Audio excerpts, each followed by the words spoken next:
बिस्मिल्लाहिर्रहमानिर्रहीम अस्सलामु अलैकुम वरहमतुल्लाहि वबरकातुहू। हदीस आपके सामने पेश करता हूँ और इस हदीस में साफ साफ वाज़ेह है कि एक सहाबी ने झूठ बोला। अगर आप नहीं मानते तो ठीक है, क्योंकि ये हदीस कामिलन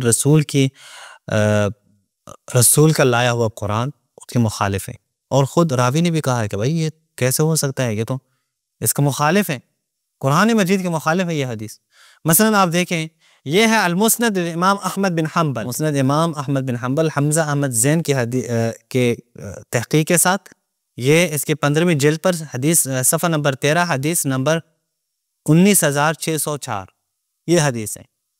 ये उसैद बिन अबी उसैद नकल करते हैं अबू मूसा अशअरी के बेटे से, और वो अपने बाप अबू मूसा से नकल करते हैं कि नबी करीम ने फरमाया, अबू मूसा अशअरी से नकल करते हैं, नबी करीम ने फरमाया अल-मय्यितु युअज़्ज़बु बिबकाइल हय्य अलैहि इज़ क़ालतिन-नाइहा वअज़दा वनासिरा वकासिबा फला व फला। कि जब एक मैयत के ऊपर नोहा पड़ा जाता हूँ तो इससे मैयत को अज़ियत होती है। जब फरियादें की जा रही हूँ मैयत के ऊपर, जब रोया जा रहा हो मैयत के ऊपर और फरियाद की जा रही हो, तो मैयत के लिए ये अज़ियत का सबब बनता है। ये हदीस सुनाई है किसने? अबू मूसा अशअरी साहब ने अपने बेटे को। बेटा भी आगे सुना रहा है।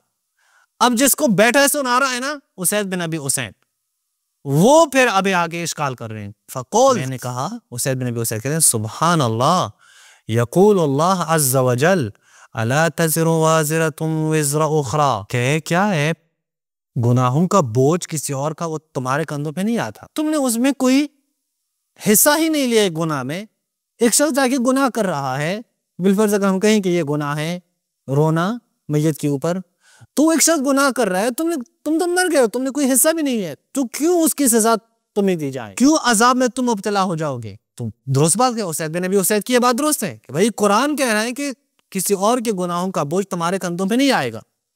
और यहाँ तुम क्या कह रहे हो कि एक शख्स मर गया है, अब कोई और आके उसके ऊपर रोएगा तो अजाब इसको मिलेगा। ये आप देखें, अंदाजा करने आप, कोई और रो रहा है, अजाब इसको मिलेगा, इसको कोई पता ही नहीं है इस बेचारे को, ये तो फौत हो गया है। फ़क़ाल, अबू मूसा अशअरी के बैठे ने क्या, वैहक, बुरा होता तुम्हारा, उहद्दिसुका अन अबी मूसा अन रसूलिल्लाह व तक़ूलु हादा, मैं तुम्हें अबू मूसा अशअरी से और फिर रसूल से हदीस सुनाता हूँ और तुम ये आयत सुनाते हो मुझे। ठीक है ना, तो सुनाना चाहिए, क्योंकि रसूल कुरान के आयात के बरखिलाफ तो हदीस नहीं सुनाते ना। तुम कहते हो क्या रसूल कुरान के आयात के खिलाफ हदीस सुनाएंगे? फ़अय्युना कज़िब, हमें से कौन झूठा है? जिसने कुरान सुना है वो झूठा नहीं है, ये याद रखें। अबू मूसा अशअरी के बेटे साहब, जिसने कुरान सुनाया है वो झूठा नहीं। फ़वल्लाहि मा कज़िबतु अला अबी मूसा वला कज़िब अबू मूसा अला रसूलिल्लाह। अच्छा, तुमने ये कसम जो खाई है कि मैंने अबू मूसा अशअरी पे झूठ नहीं बांधा है, तो मुमकिन है आप सच बोल रहे हैं, अबू मूसा अशअरी के बेटे साहब, लेकिन ये तुम कहां से कसम खा सकते हो कि अबू मूसा ने भी रसूल पे झूठ नहीं बोला है? तुम्हें कहां से पता चला अबू मूसा अशअरी ने भी रसूल पे झूठ नहीं बोला? ये पता तुम्हें कहां से चला? तो तुम आगे कसम भी खा रहे हो। चले, आप कसम तुमने खाई है, हम तुम्हें सादिक मानते हैं, सिक्का मानते हैं, तो यहां तक तो बात दुरुस्त है कि तुमने अबू मूसा के ऊपर कोई झूठ नहीं बांधा होगा, लेकिन ये हदीस तुमने डायरेक्टली तो रसूलुल्लाह से नहीं सुनी है ना, ये तो तुमने अबू मूसा अशअरी से सुनी है। तो अब अबू मूसा अशअरी साहब से जब तुमने हदीस सुनी है, तो उसके लिए तुम कैसे कसम खा सकते हो कि उसने भी झूठ नहीं बोला? इसलिए हम कहते हैं कि हदीसों में झूठ बोला गया है। कुरान की आयत मौजूद है, उसके बिल्कुल बरखिलाफ हदीस आ रही है। अहले सुन्नत हदीस भी कामिलन ठीक है, हदीस की सनद भी सही है, खुद हमजा अहमद ज़ैन कहते हैं सही।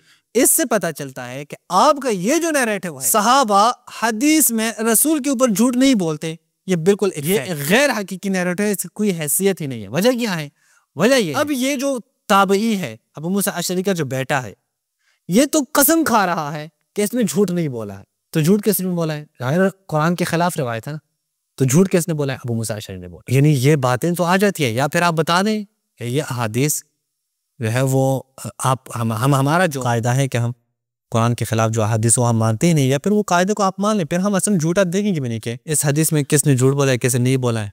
फिर हम कहेंगे कि बाद में शायद किसने नुस्खे में ऐड किया हो, यहाँ कहीं पे कोई गलती हुई होगी। लेकिन जब आप कहते भी यही और वो उसूल के कुरान के खिलाफ हों, तो हदीस हम कबूल नहीं करेंगे। उस उसूल पे भी आप पाबंद नहीं है, वो उसूल भी तुम्हारे पास नहीं है, तो फिर आप मान लें कि यहाँ पे हजरत अबू मूसा अशअरी साहब ने वो रसूलुल्लाह पे झूठ, या फिर आप कहें कि रसूलुल्लाह ने कुरान की आयत के खिलाफ वो क्या क्या है, वो अहादीस सुनाई है। रसूलुल्लाह ने कुरान की आयत के खिलाफ अहादीस सुनाई। ये नामुमकिन है, इम्पॉसिबल है कि कुरान की आयत कुछ कह रही हो, रसूलुल्लाह कुछ और कह रहे हो, नामुमकिन है।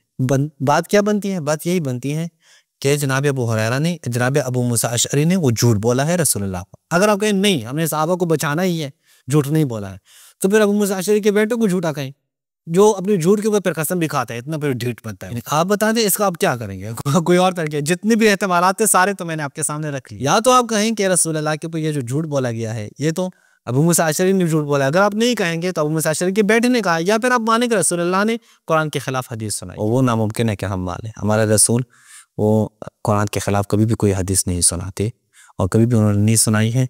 ये जितनी भी कुरान के खिलाफ अहादीसें आ रही हैं, ये गैर मासूम का काम है, ये मासूम का काम नहीं है। मासूम कभी भी कुरान के खिलाफ वो हदीस नहीं सुनाते। इससे पे इत्तेफाक करता हूँ। अस्सलामु अलैकुम व रहमतुल्लाहि व बरकातुहू।